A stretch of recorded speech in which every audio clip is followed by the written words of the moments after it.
ভালো কাজ করেছে বলে ডক্টরস ডেটা মানে 1 জুলাই ছুটি থাকবে।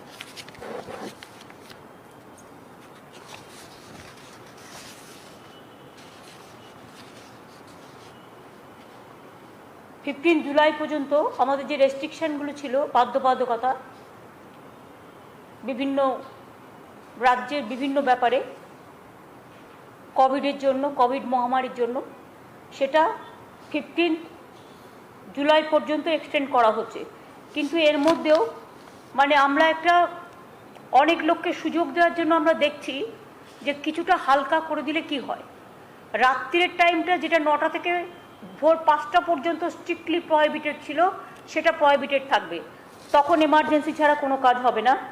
বাট যেমন এবার আমরা বাস, সরকারি বাস, প্রাইভেট বাস এগুলো অ্যালাউ করে দিচ্ছি। সরকারি বাস, প্রাইভেট বাস, জেলার বাস, রাজ্যের মধ্যে চলে যে বাসগুলো, প্লাস হচ্ছে অটো, টোটো, ওই যে সমস্ত মানে আছে যানবাহন, হ্যাঁ 50% ক্যাপাসিটি নিয়ে অ্যালাউ করছি।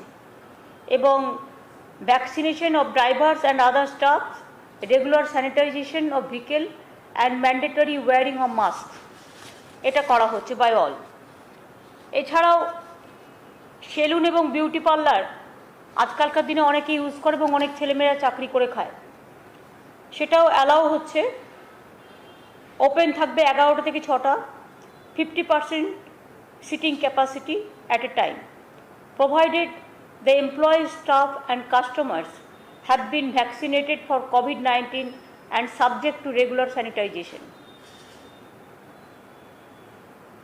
Shops and vendors, যেগুলো বাজার, সবজি বাজার, মাছের বাজার, সেগুলো যেমন সকাল 6টা থেকে বেলা 12টা পর্যন্ত চালু থাকবে। এটা 11টা পর্যন্ত করা হয়েছিল আগের বার, আরও 1 ঘন্টা বাড়িয়ে দিলাম। এবং সকাল 7টা থেকে ছিল, সেটা আমরা সকাল 6টা থেকে করে দিলাম। সকাল 6টা থেকে 12টা পর্যন্ত সবজি বাজার এবং মাছের বাজার খোলা থাকবে। বাদবাকি দোকান যে সমস্ত আছে সেগুলো আমরা পুরো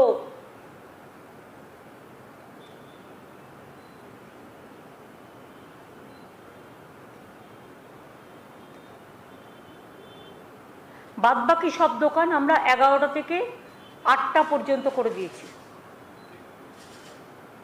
11টা থেকে 8টা সব দোকান খুলে দেওয়ার ব্যবস্থা করা হয়েছে। এইগুলোই কনসিডার করা হয়েছে। জিমটাও আমরা কনসিডার করেছি 50%, তাই তো? জিমটা ভুলে গেছো, 50% কনসিডার করা হয়েছে, যেটা 6টা থেকে 10টা আর 4টে থেকে 8টা। এটা হচ্ছে জিমে অনেকে যায়, জিমে তারাও 50% ক্যাপাসিটি নিয়ে এবং সমস্ত স্যানিটাইজেশন, মাস্ক পরে, এগুলো পরে করতে হবে। কারণ আমরা একটু টেস্টও করতে চাই। কারণ আপনারা জানেন কোভিড সিচুয়েশন, যখন ইলেকশন লাস্ট ডেট ছিল 8 ফেজে, তখন এটা 33% হয়ে গেছিল। যেদিন ফার্স্ট ডে অফ ইলেকশন ছিল বেঙ্গলে, ফার্স্ট ফেজ, সেদিন 3% ছিল, 2% ছিল। কিন্তু আমরা বারবার বলেছিলাম ক্লাব করে ইলেকশনটা করো। সেটা না শোনার ফলে এইটা বাড়তে বাড়তে বাড়তে বাড়তে 8 ফেজে 3.3% হয়ে গিয়েছিল, 33% হয়ে গিয়েছিল। এখন এটা আমরা 3.3%-এ নামিয়ে নিয়ে এসেছি। যদি আপনারা জানেন যে বাংলা খুব কনজেস্টেড এরিয়া, আমাদের 10 crores-এর ওপর পপুলেশন। অনেক রাজ্য আছে পপুলেশন খুব কম, ছোট রাজ্য। আমাদের রাজ্য কিন্তু বড় রাজ্য। এবং আমাদের ডিসচার্জ রেটও এখানে 97.36% হয়ে গেছে। এটা আমাদের হেলথে সকলে কাজ করেছে। আমার অনেক অনেক কনগ্রাচুলেশন তাদের সকলকে, কোভিড ওয়ারিয়ারদের। এবং যেটা ডেলি নাম্বার অফ কেসেস ছিল 22,000-এর মতো, 22,000 প্লাস, সেটা কমে এখন 1,800-তে এসছে সারা রাজ্যে। আর তার মধ্যে আবার যেটা হচ্ছে ডিসচার্জ রেট, সেটা এখন 97.36% হয়েছে। কোভিড-19-এর ভ্যাকসিনেশন 2.12 কোটি লোককে ইতিমধ্যেই দেওয়া হয়েছে। বিশেষ করে 40 লক্ষ পাবলিকের মধ্যে যারা সুপার স্প্রেডার ক্যাটাগরি তাদেরও দেওয়া হয়েছে, যেমন গাড়ির ড্রাইভার থেকে শুরু করে ডোমেস্টিক কাজের হেল্প থেকে শুরু করে একেবারে কেবলে যারা কাজ করে থেকে শুরু করে প্রিন্টে যারা কাজ করে থেকে শুরু করে চাষি থেকে শুরু করে ওয়্যার হাউসিংয়ে কাজ করে, তারপরে কিষাণ মান্ডিতে কাজ করে, বাসের ড্রাইভার, অটোর ড্রাইভার, ট্যাক্সির ড্রাইভার, এদের সব দেওয়া হয়েছে। 2,12,00,000 ইতিমধ্যে আমাদের দেওয়া হয়ে গেছে, কিন্তু রেস্ট্রিকশন যেটা সেটা থাকবে, কারণ অনেকেই আমি এখনও দেখছি মাস্ক পরছেন না। ফিজিক্যালি ডিস্ট্যান্সিং এবং মাস্ক পরাটা এটা বাধ্যতামূলক করতে হবে, তার কারণ যাতে থার্ড ওয়েভ আমাদের এখানে এসে ক্ষতি না করতে পারে, এটা দেখে নিতে হবে। আর আমি আপনাদের আগেই বলেছি যে রিটেল শপ টপ এগুলো সব খোলা থাকবে 11 থেকে 8টা, খাবার দোকান থেকে শুরু করে সব। আর private and corporate offices may remain open as per normal working hours from 10 to 4 PM এবং with not more than 50%। Early এটা ছিল 25%, এখন করা হয়েছে 50%। আর এই যে প্রাইভেট কর্পোরেট যারা করবে তাদের কিন্তু ফিজিক্যালি ডিস্ট্যান্সিং মেনটেন করতে হবে, ভ্যাকসিনেশন করতে হবে, মাস্ক পরতে হবে এবং এমপ্লয়িজদের ট্রান্সপোর্টেশনের ব্যবস্থা তাদেরই করতে হবে। এই অ্যারেঞ্জমেন্টটা গভর্নমেন্ট করবে না। Bank and financial institution May remain open during normal working hours earlier 10 to 2 PM। এখন কি নর্মাল করে দিচ্ছে মানে 4টে পর্যন্ত? কেন?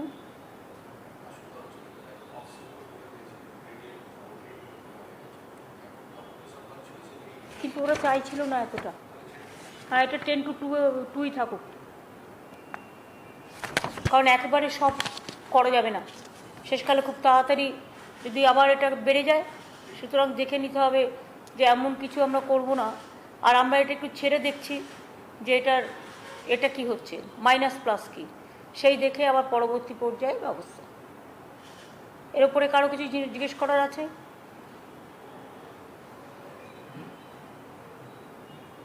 দিদি, আপনি বাস, অটো ইত্যাদি চালানোর কথা বললেন, কিন্তু ট্রেন কি চলবে না? ট্রেনটা যেমন দিদির সাথে কে বলছেন? আপনি কে বলছেন? কোন চ্যানেল থেকে বলছেন? আমি সঞ্জু সুর বলছি, আর+D। ট্রেনের কথা কি আমি আলোচনা করেছি? যখন আলোচনা করিনি তখন আলোচনা থেকে বাদ, এখন ওই পরিস্থিতি হয়নি।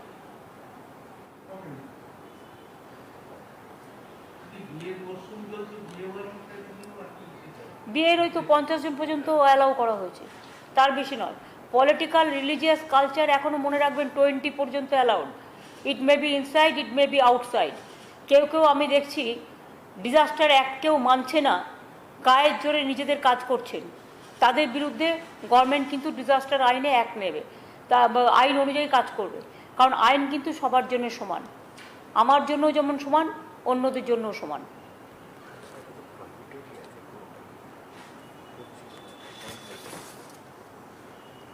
কারণ আপনারা যদি দেখেন লক্ষ্য করে, এই যে আমাদের যে নবান্নর যে অর্ডারটা, নোটিফিকেশানটা, ডেট মানে 14/6/2021 বেরিয়েছিল, তাতে কিন্তু পরিষ্কার লেখা আছে all social, political, cultural, academic, entertainment related gatherings, groupings and congregations shall continue to be prohibited.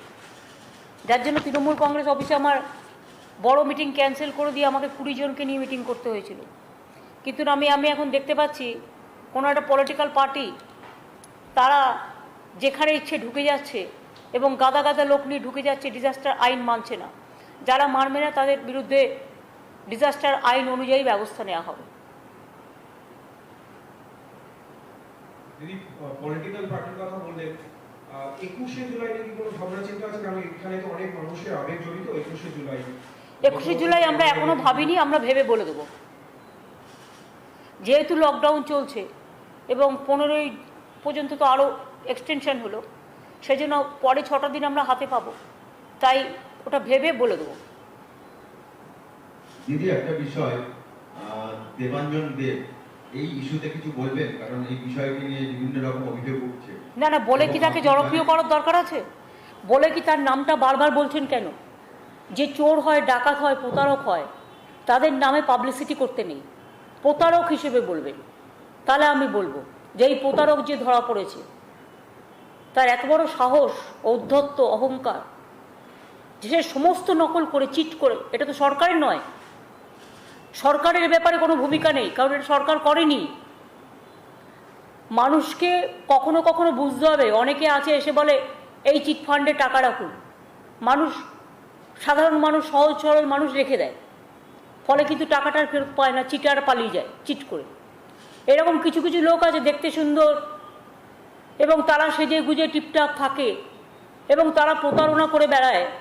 কখনো চিফ মিনিস্টারের সই নকল করে, কখনো প্রধানমন্ত্রীর সই নকল করে, কখনো গভর্নমেন্টের সই নকল করে। আপনারা কি ভুলে গেছেন যে গভর্নমেন্টের গাড়ি নিয়ে, লাল আলো নিয়ে পার্লামেন্ট অ্যাটাক করতে গিয়েছিল? যখন পার্লামেন্টে মারা গেছে অনেকে, পার্লামেন্ট অ্যাটাক হয়েছিল, তো গভর্নমেন্টের গাড়ি নিয়ে গিয়েছিল। সুতরাং যারা এইসব কাজগুলো করে, এদের আমি মানুষ বলে মনে করি না, অমানুষ বলেও মনে করি না। এদের এই সমাজে থাকার যুক্তিযুক্ততা নিয়ে আমার, যদি কাউকে বড় টেরোরিস্ট বলা যায়, মানুষের জীবন নিয়ে যারা খেলে, এরা টেরোরিস্টদের থেকেও ভয়ঙ্কর। এবং তাদের বিরুদ্ধে কানে আসার সাথে সাথে আমরা স্ট্রং অ্যাকশন নিয়েছি, সিট তৈরি করা হয়েছে। এবং আমি নিজে পুলিশ কমিশনারকে 3-4 বার কথা বলেছি এই ব্যাপারে কোনো এক্সকিউজ করা যাবে না। স্টেট তার অডাসিটি কতটা, তার অহংকার কতটা, আর যারা তাকে সাহায্য করেছে সে যেই হোক, A to Z, কাউকে কোনো কম্প্রোমাইজ করা যাবে না। Will take all strong action. Police already start করেছে। তিনি যাকে যাকে এইসব ইঞ্জেকশন পুশ করেছিলেন তাদের নামও জোগাড় করা হয়েছে এবং তাদের পুরো স্বাস্থ্য ডিপার্টমেন্ট একটা এক্সপার্টস টিম করেছে। স্বাস্থ্য ডিপার্টমেন্ট তাদের প্রত্যেকের শরীরের দিকে নজর রাখছে। যেখান থেকে বলছে ভ্যাকসিন কিনেছিল সেই জায়গাটাও রেড করা হয়েছে, সেখানে এখন পাওয়া যাচ্ছে না। এবং আমরা নজর রাখছি পেশেন্টগুলোর ওপর, এবং সেই পেশেন্টদের আবার ভ্যাকসিন দেওয়া যায় কিনা সেটা এক্সপার্টস কমিটি ঠিক করবে, দেখে নিয়ে। আর মিমির শরীর অসুস্থ, এটা নিয়ে আপনারা যেমন চিন্তিত, আমরাও চিন্তিত। আমি নিজেও কথা বলেছি ওর সাথে। ওর একটা গল ব্লাডারের প্রবলেমও আছে, যার জন্য অসুস্থটাও হয়েছিল। এবং আমি এখনও বলি যে আমার ধিক্কার জানানোর ভাষা নেই। আমি সবাইকে বলবো এই ধরনের চিটারদের কাছ থেকে দূরে থাকুন। আর এই ধরনের চিটাররা রাস্তায়, ধরুন আমরা যাচ্ছি একটা লোকের বাড়িতে, সামনে দাঁড়িয়ে একটা ছবি তুলে নিল, তার মানে এটা নয় যে আমার সাথে তার জানাশোনা আছে। ধরুন আমি এয়ারপোর্টে যাচ্ছি, একটা সেলফি আমি অনেক সময় অ্যালাউ করি না। কেন অ্যালাউ করি না জানেন তো? এই কারণে, আমরা এয়ারপোর্টে বসছি প্লেনে, দূর থেকে বসে ফটোশপ করে ছবি তুলছে। ছবি দেখিয়ে কোনো কিছু হবে না, এটা আপনাদের সিদ্ধান্ত নিতে হবে। এবং ফটোশপ করেও কোনো লাভ নেই। ছবি যে কেউ, যারা এই প্রতারণা করে, সব পার্টির সাথে একটা করে ছবি তুলে রেখে দেয় এবং ছবি তুলে কাজে লাগানো আমি চিনি, এটা প্রচার করা তাদের কাজ। এরা হচ্ছে ঠকবাজ। এরকম ঠকবাজ সমাজে এখনও আছে, তাদের দিকে কড়া নজর রাখতে হবে। এবং ডিস্ট্রিক্ট অ্যাডমিনিস্ট্রেশনকেও বলে দেওয়া হয়েছে এবং পুলিশকেও, পুলিশের চোখের সামনে এরকম কে কোন অফিস চালাচ্ছে, কে কি ব্যবসা চালাচ্ছে, এগুলো মাঝে মাঝেই সারপ্রাইজ ভিজিট করে দেখা দরকার, চেক করা দরকার বলে আমি মনে করি। এবং এক্ষেত্রে পুলিশ তার দায়িত্ব এড়াতে পারে না, কর্পোরেশনও তার দায়িত্ব এড়াতে পারে না, এটা আমি ব্যক্তিগতভাবে মনে করি। এবং তাদের অলরেডি অ্যালার্ট করা হয়েছে, পুলিশকেও অ্যালার্ট করা হয়েছে, কর্পোরেশনকেও অ্যালার্ট করা হয়েছে। এবং সাধারণ মানুষ তারাও কেউ আমাদের প্রথমে জানায়নি। মিমিদের ঘটনাটা হলো বলে আমরা জানতে পারলাম, থ্যাঙ্কস যে ঘটনাটা আমরা জানতে পেরেছি। ইতিমধ্যে গ্রেফতার করা হয়েছে, সব রকম ব্যবস্থা নিচ্ছে রাজ্য সরকার, কিন্তু বিজেপির পক্ষ থেকে তারা বলছে সিবিআই তদন্তের দাবি করছে। পাশাপাশি কিছু না জানিয়ে বিজেপির কিছু বিধায়ক তারা স্বাস্থ্য ভবনে পৌঁছে গেলেন এবং পরবর্তী সময় ধরুন আমি একটা কথা বলি, শুনুন, ওদের কাজ হচ্ছে ইডি আর সিবিআই। তাই যদি তদন্ত করতে হয় তাহলে প্রথম তদন্ত করতে হয় সিবিআইকে। কোভিডে যারা মারা গেল তাদের গঙ্গার জলে ভাসিয়ে দিয়ে তাদের কোনো হিসেব নেই। গুজরাটের পার্টি অফিস থেকে, বিজেপির পার্টি অফিস থেকে কোভিড ভ্যাকসিন দেওয়া হয়েছিল, কে দিয়েছে পারমিশন? আগে নিজেদেরগুলো সিবিআই এনকোয়ারি করুক। রাম মন্দির নিয়ে শিবসেনা যে কমপ্লেন করেছে, যে টাকা নিয়ে তছনছ করেছে ল্যান্ড নিয়ে, আগে সেগুলো নিয়ে সিবিআই করুক। বিজেপির মুখে এসব কথা বলার শোভা পায় না, তার কারণ এই ক্ষেত্রে যারা প্রতারক তারা বিজেপির কাছ থেকেও ইন্ধন পায় এবং পেয়েছে। বিজেপির অনেক প্রতারককে আমরা ধরেছি এবং এখনও খুঁজলে অনেক পাবেন, অধিকাংশই প্রতারক। দিদি, এই ন্যাশনাল হিউম্যান রাইটস কমিশন তারা কলকাতা রয়েছে, আমি জানি যে আপনি নির্দেশ দিয়েছিলেন, প্রশাসন কঠোরভাবে মোকাবিলা করেছে, তার সত্ত্বেও কিন্তু আজকেও তারা অনেক মানুষের সঙ্গে দেখা করেছে, সিআরপিএফ মেসে সেক্টর 5-এ তারা দেখা করেছে। এই বিষয় নিয়ে কিছু বলবেন? আমার বলার নেই এই কারণে, কারণ আপনারা সাংবাদিকরা বাংলার সবাই আছেন, ইভেন ন্যাশনাল প্রেসও যারা আছেন তারাও বাংলায় আছেন। আপনারা বলুন তো, ইলেকশনের পরে কোনো ঘটনা ঘটেছে? ঘটনা ঘটলে তো আমাদের চোখের সামনে সেটা আসতো, আর কোথাও একটা ছোট্ট ঘটনা ঘটলেও আমরা সঙ্গে সঙ্গে স্ট্রংলি হ্যান্ডেল করি। কী এমন ঘটনা ঘটেছে? এরা পলিটিক্স করবার জন্য কখনো গভর্নর চলে যাচ্ছেন এর বাড়ি ওর বাড়ি, এটা রুটিন। কখনো হিউম্যান রাইটসকে ডেকে নিয়ে এসে পাঠিয়ে দিচ্ছে। এবং সবচেয়ে বড় কথা হচ্ছে, বিজেপির যে লোকেরা আজকে নিয়ে গেছিল তাদের মধ্যে অনেককেই টোটাল সাজিয়ে নিয়ে যাওয়া হয়েছে বলে আমাদের কাছে খবর আছে। আর এবং বিজেপি পার্টির লোকেরা নিয়ে গেছে তাদের। দু একটা কেস থাকতেই পারে, বাদ বাকি সব কেস বিজেপির সাজানো। এবং যখন ডিজাস্টার অ্যাক্টে 20 জনের বেশি অ্যালাউড নয়, তখন বিজেপির লোকেরা গাড়ি ভাড়া করে, 407 ভাড়া করে, বাস ভাড়া করে কি করে নিয়ে গিয়ে ওই অ্যাসেম্বল করে? কি করে করে? ডিজাস্টার রুল তাদের জন্য কাজ করবে না? ডিজাস্টার ল তো কাজ করবে। আর এটা যারা উচ্চ পর্যায়ে আছে তাদের আমি রেসপেক্ট দিয়ে বলছি যে আপনারা বিজেপির কথায় কাজ করবেন না, ইম্পার্শিয়ালি কাজ করুন, আমাদের ফুল কোঅপারেশন পাবেন। এই তো রাজ্যপাল দেখলেন তো, ঘুরে এলো উত্তরবঙ্গ থেকে। কি করতে গেছিলেন? কত লোককে নিয়ে গেছিলেন? আরও আজকে আবার নতুন টিম গেছে উনি চলে আসার পর, কারণ সেখানে আরেকজনকে রেখে দেওয়া হয়েছে। কাদের সাথে মিট করেছেন? বিজেপির এমপি, বিজেপির এমএলএ, বিজেপির ব্লক সভাপতি। এবং কেন তিনি হঠাৎ করে উত্তরবঙ্গ সফরটা বেছে নিলেন? উত্তরবঙ্গকে ভিন্ন ভিন্ন ছিন্ন ছিন্ন করার খেলায় মত্ত হতে। এবং আমি এটাও জানি, আমাকে কেউ কেউ বলেছে, তাদের বলা হয়েছে আন্দোলন গড়ে তোলো। এটা রাজ্যপালের কাজ নয়। আমি সরি, কতকগুলো কর্তব্য, কতকগুলো ভূমিকা থাকা উচিত। আমি এরকম রাজ্যপাল আগে কখনো দেখিনি। তবুও কনস্টিটিউশন, যতদিন থাকবেন দেখা করব, যতদিন থাকবেন কথা বলবো, এটা আমার কাটসি। তবে ওনাকে যাতে সরিয়ে নেওয়া হয় এর জন্য আমি 3টে চিঠি লিখেছি। এটা কেন্দ্রীয় সরকারের ভেবে দেখা উচিত, জেদি না করে।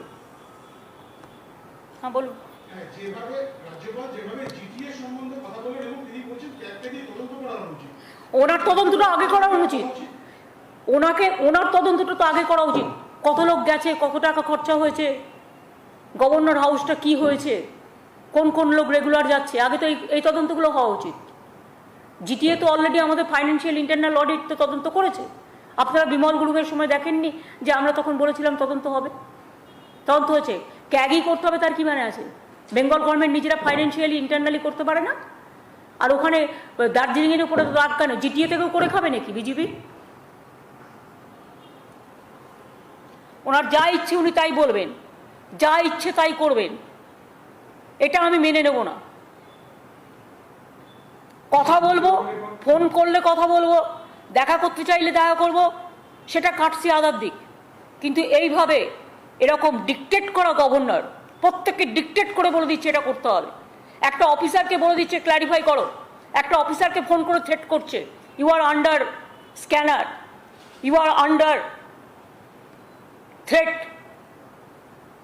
অনেক কিছু বলছে, অনেক কিছু। Your cruel letter is coming. Who is he to say all this rubbish thing? আমি সরি, আমি এতদিন একটি কথাও বলিনি, কিন্তু আমি বলতে বাধ্য হলাম। मैम एक सवाल था, जब उत्तर बंगाल से ये सेपरेट स्टेट की डिमांड उठ रही थी और जो एमपी से डिमांड उठा रहे थे, गवर्नर ने उनसे भी मुलाकात की है इस विजिट के दौरान। इसको आप इस तरीके से देखते हैं? गवर्नर जानबूझ के उत्तर बंग को डिस्टर्ब करने के लिए, वो शांति में है, डिस्टर्ब करने के लिए वो लोग जो डिवाइड एंड रूल पॉलिसी विश्वास करते हैं उसको बुला के बात किया है। उन्होंने किसका किसका साथ मिला, अगर आप लिस्ट देखें तो ये आपका पास साबुत हो जाएगा। बहुत सारे लोगों को लेके उन्होंने गया है, पूरा टीम लेके। अभी भी वो टीम, अभी भी नया टीम गया है, और उन्होंने जिसका जिसका साथ मिला है खाली बीजेपी का सबका साथ, और जो जो ये सब ग्रुप है ये सब ग्रुप का साथ मिला है, और बोलता है आप लोग आंदोलन छेड़ो। क्यों आंदोलन चलेगा? गवर्नर का काम है ऐसा करना।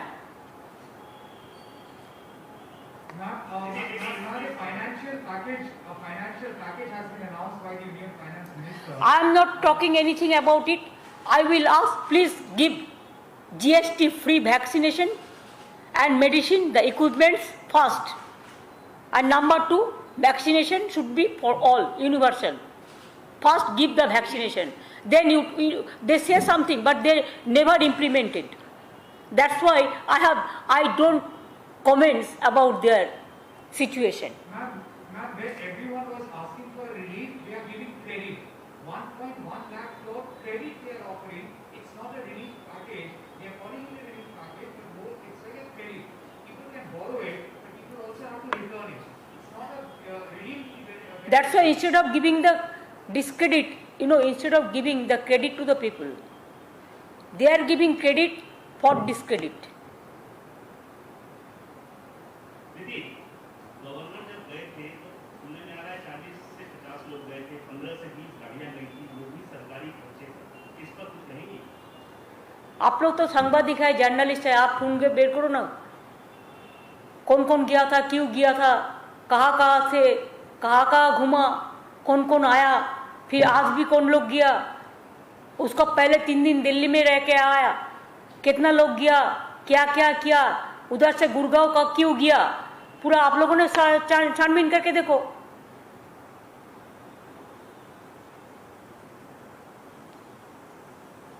Now, will you make any fresh appeal for the removal of the governor? You have written 3 letters in the past. I have already said, and you know why a man, somebody sent me, because he was the reporter at that time, the journalist, जो UP का case में जिसको खिलाफ में FIR कर दिया, they send me the details. एक governor का नाम हावला जॉइन केस में भी था, but they have gone to court, cleared it from the court, but again the PIL is been there and it is not finalized. The pending is that PIL is pending there. What do you want to know more? What do you want to more know? No. So do you think we will write? He is a corrupted man. He is a corrupted man. I am sorry to say. All corruption oriented man. Why central government will allow a governor like this? Hawala joint case में अगर governor का central government का पास पता नहीं है तो मैं कह देती हूँ, आप चार्जशीट निकालिए, वो चार्जशीट में उनका नाम था कि नहीं था। पहले आप कोर्ट को मैनेज किया, उसका बाद फिर कोर्ट केस हुआ, वो कोर्ट केस अभी तक फैसला नहीं हुआ। মারাত্মক অভিযোগ, মানে হাওড়া জয়েন্ট কেস ওনার নাম রয়েছে। হাওড়া জয়েন্ট কেস 96 সালে। হ্যাঁ, তারপর আচ্ছা চার্জশিটে নাম ছিল, উনি চার্জশিটেড হয়েছিলেন, তারপরে কোর্টে গিয়ে ওরা কোর্ট থেকে ক্লিয়ার করে, ক্লিয়ার করবার পরে আবার রিট পিটিশন হয়, পিআইএল বা রিট পিটিশন কিছু হয়, এবং সেটা এখনো পর্যন্ত পড়ে আছে কোর্টে। পলিটিক্যাল মোটিভেশন কে করছেন? রাজভবনটা কি বিজেপির অফিস হয়ে যাবে দিন? আমার থেকে আপনারা ভালো বলতে পারেন, আপনারা তো এতদিন ধরে ওয়াচ করছেন, আমি তো অনেক সহ্য করে ওসব কথা বলিনি। আমরা কি খাবো সেটা উনি ঠিক করবেন, আমরা কি করব সেটা উনি ঠিক করবেন, কোন অফিসার কোথায় যাবে সেটা উনি ঠিক করবেন। উনি নিজেকে কি ভাবছেন? এখানে একটা ইলেক্টেড গভর্নমেন্ট 2 মাস আগে ম্যান্ডেট নিয়ে এসছে, এত ম্যান্ডেট নিয়ে আসার পরেও উনি ডিক্টেট করবেন কেন? সবাইকে ডিক্টেট করেন, আমি নাম বলছি না, অনেক হায়ার অথরিটি থেকে শুরু করে লোয়ার অথরিটি পর্যন্ত সবাইকে ডিক্টেট করেন। হু is he? He is merely a governor, nothing else. Is it the way how central government is functioning? Why they will disturb the state like this? Somewhere they are sending governor, somewhere they are sending National Human Rights Commission, somewhere they are sending Tribal Commission, Minority Commission, this and that, later, what not. Even pandemic situation also they cannot afford. Why they are not taking action against UP Chief Minister, where hundreds of dead bodies are lying with the Ganges? It's a big crime. There is no number, no record. Why they are only obstructing Bengal and abusing and accusing Bengal? What Bengal have done the wrong thing? What for? They tried, they failed. Even how they organize the election, everybody you have seen, from money to election commission, how they help them, how they capture the administration. Every officer change, every IC change, every observer change. It is just like a party-oriented one election. I have never seen like this. It is not the democracy. We fought against the autocrats. But after that, when we won the election, they should have digested it. They should have tolerated it. They should have accepted the public verdict. Instead of that, every day they are calling the governor and giving the information. They are sending the ED and they are sending the CBI and they are sending the I know what not to disturb only our people. Why? Can they manage India? How many countries they ban India? Not allowing because of COVID? Don't you think it is a matter of shame for the country? We feel proud for our country and we feel embarrassed when we are totally banned from the outside. What they are doing?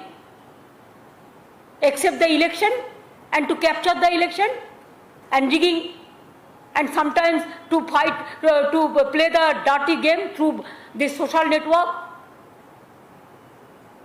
The fake report.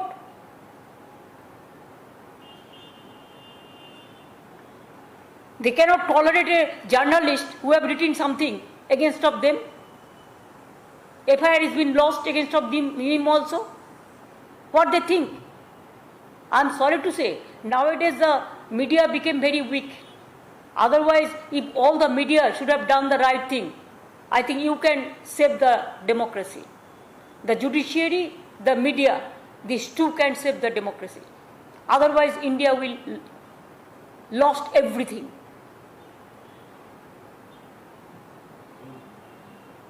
I am worried for my country. আমরা অনেক বলে দিয়েছি, আজকে আর নয়। Thank you.